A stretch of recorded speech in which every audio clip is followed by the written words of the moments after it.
얼굴 없는 남자가 남기고 간 쪽지의 내용을 토대로 출구를 찾아 헤매던 밀리는 그 과정에서 또 다른 괴물을 마주치며 다시 한번 생명의 위협을 받게 되는데요. 하지만 다행히 쪽지가 의미하는 것으로 보이는 워터슬라이드의 입구를 찾아내는데 성공. 자신을 살려준 남자에 대한 믿음과 확신을 가지고 그대로 몸을 던져 넣었고 오랜 시간 어둠 속을 헤맨 끝에 결국 사람들이 가득한 워터파크에 도착한답니다. 도대체가 어떻게 된 것인지 영문을 알 수 없었지만 지긋지긋했던 수영장 백룸에서 탈출한 것도 모자라 얼굴이 멀쩡한 사람들이 가득한 그리웠던 풍경에 눈물을 왈칵 쏟아내는 밀리. 하지만 그것도 잠시 정체불명의 남성이 밀리를 찾아왔고 급하게 어디론가 밀리를 데려갔으니 잠시 후 밀리가 도착한 곳은 다름 아닌 에이스잉크 재단의 연구소였는데요. 네, 밀리는 정말로 백룸을 탈출하는 데 성공해 원래 세계로 돌아온 것이었답니다.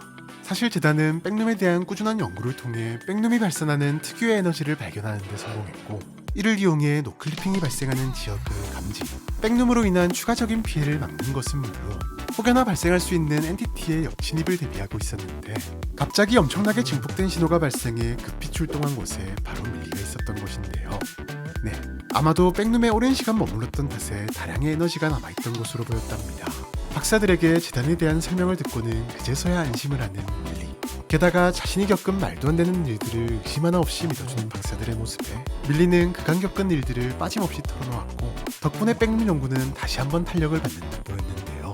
탐사가 시작되며 또 다른 역경을 만나기 전까지만 해도 말이죠. 사실 예상과 달리 탐사는 처음부터 쉽지 않았는데 백룸을 활용하기에 앞서 백룸에 대한 지도를 확장하는 것이 1차적 목표였던 재단은 밀리의 이야기를 토대로 즉시 팀을 꾸려 탐사를 시작했지만 어째서인지 밀리가 말한 구멍이나 문을 아무리 찾아도 발견할 수 없었던 것.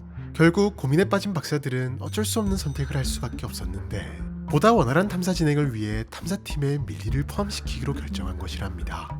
네, 그나마 요원들에게 익숙한 레벨 0에서도 이 지경이라면 생소한 수영장 백룸에 간다고 해도 탐사가 쉽지 않을 것이라 판단했기 때문인데요. 하지만 문제는 밀리의 선택. 별의별 일을 다 겪다 이제 막 탈출에 성공한 밀리가 다시 백룸으로 들어갈 리가 없었기 때문. 이에 힐 박사는 백룸 연구가 지구 전체에 가져올 엄청난 이점을 설명하면서 동시에 두둑한 보상금을 제시했고 의외로 쉽게 그녀의 마음을 돌리는 데 성공한답니다. 다행히 밀리의 합류 이후 탐사는 빠르게 성과를 보이기 시작했는데 그렇게 보이지 않던 구멍과 문이 밀리의 직감이 이끄는 대로 이동하자 금세 발견할 수 있었고 준비해간 장비를 이용해 어렵지 않게 수영장 백룸에 도착하는 데 성공하는데요. 하지만 문제는 이때부터였습니다. 가장 먼저 계단과 이어진 물속의 구멍을 확인하러 간 요원이 아무리 기다려도 돌아오지 않았던 것.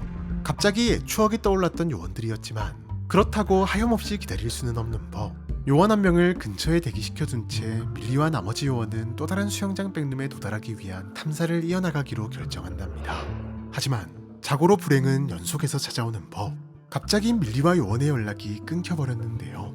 연락이 끊기기 바로 직전 둘은 밀리조차도 처음 보는 이상하리만치 기다란 복도를 지나고 있었는데 어느 순간 정신을 차리고 보니 수영장 백룸이 아닌 다른 공간에 도착해 있었던 거. 네, 예상치 못한 노클리핑이 발생한 듯 보였고 그로 인해 순식간에 탐사팀 모두가 뿔뿔이 흩어지게 된 것인데요. 각기 다른 장소에 떨어진 요원들과 밀리. 도대체 그들은 어디로 간 것이며 또 어떤 고난이 그들을 기다리고 있을까요?